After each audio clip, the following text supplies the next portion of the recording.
Good morning. Welcome to Market Today by ECTRA Arulrajhan. Today is 7th August 2023. இன்னையோட pre-market information பார்க்கலாம்.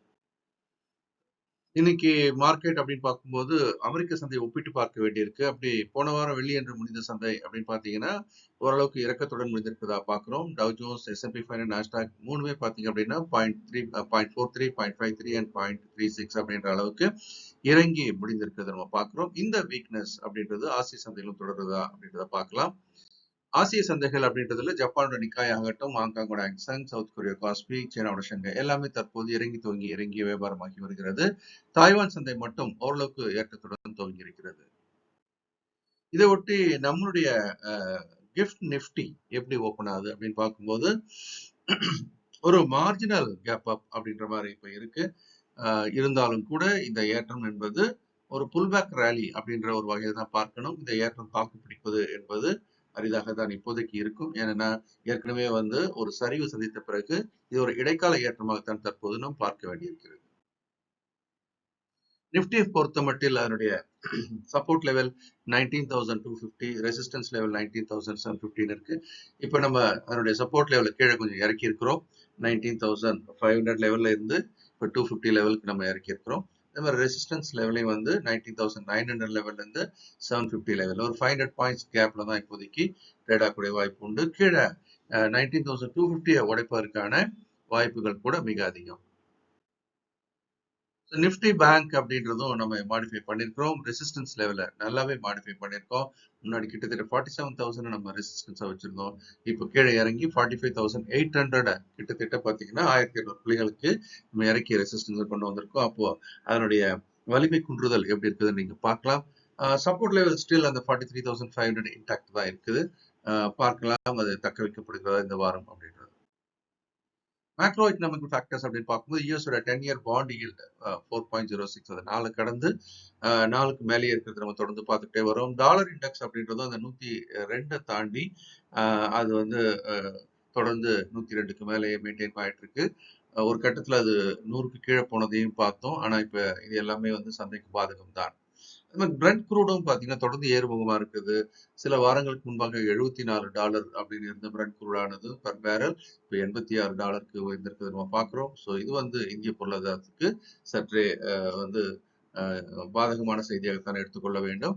கோல்டுல பெரிய மாற்றம் இல்லை. தொடர்ந்து பாத்தீங்க அப்படின்னு சொன்னா $30-40 கேப்லயே மேல கீழே போயிட்டு வந்துட்டு இருக்கு. ஸோ இப்போதைக்கு $1,940 பெர் அவுன்ஸ் அப்படின்ற விலையில இன்டர்நேஷனல் மார்க்கெட்ல ட்ரேட் ஆகுது. USD INR அப்படின்னு பார்க்கும்போது நம்மளுடைய ரூபாயினுடைய மதிப்பு மிக வெகுவாக வலிமை கொண்டிருக்கிறத நம்ம பார்க்கிறோம். மீண்டும் அந்த 82.84 அப்படின்றது இந்த ரேஞ்சோட அப்பர் பேண்ட்.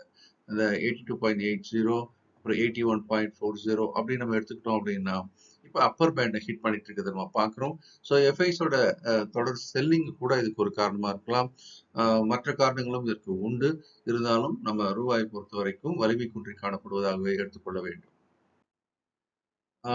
ஸோ இன்னைக்கு வரக்கூடிய முக்கியமான காலாண்டு முடிவுகள் Godrej consumer, Torrent pharma, Tata chemicals அப்படின்னு பார்க்குறோம்.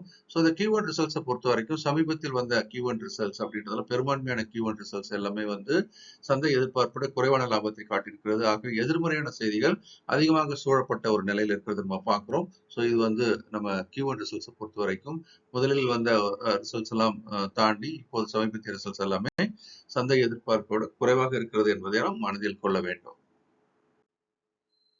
எஃப்ஐஸும் தொடர்ந்து பிப்போரா இருக்காங்க சமீப காலத்துல. வெள்ளி அன்று கூட பாத்தீங்கன்னா 556 கோடிகள் விட்டுருக்காங்க. ஆனா டிஐஸ் 366 கோடிக்கு வாங்கியிருக்கிறாங்க. எஃப்ஐஸ் தொடர்ந்து பிப்போராக சமீபத்தில் இருந்தாங்க. அவங்களுடைய அந்த லாங் ஷார்ட் பொசிஷன்ஸ் அப்படின்றது பாத்தீங்க அப்படின்னா 64% கிட்ட லாங் இருந்தது. இப்போ என்ன ஆயிடுச்சு, அது 44 கிட்ட குறைஞ்சாச்சு. இப்போ ஷார்ட் பொசிஷன் கூடுதல் இருக்கிறது நம்ம பாக்குறோம். ஓகே, ஸோ இந்த பவுன்ஸ் பேக்ல கொஞ்சம் ஒரு ஷார்ட் கவரிங் வந்தாலும் வரலாம். தினமும் 11 மணிக்கு ECTRA TV Tamil channel futures Nifty லைவா அனலைஸ் பண்றோம். இந்த நேம் ஆஃப் ஆக்ஷன் பாயிண்ட்.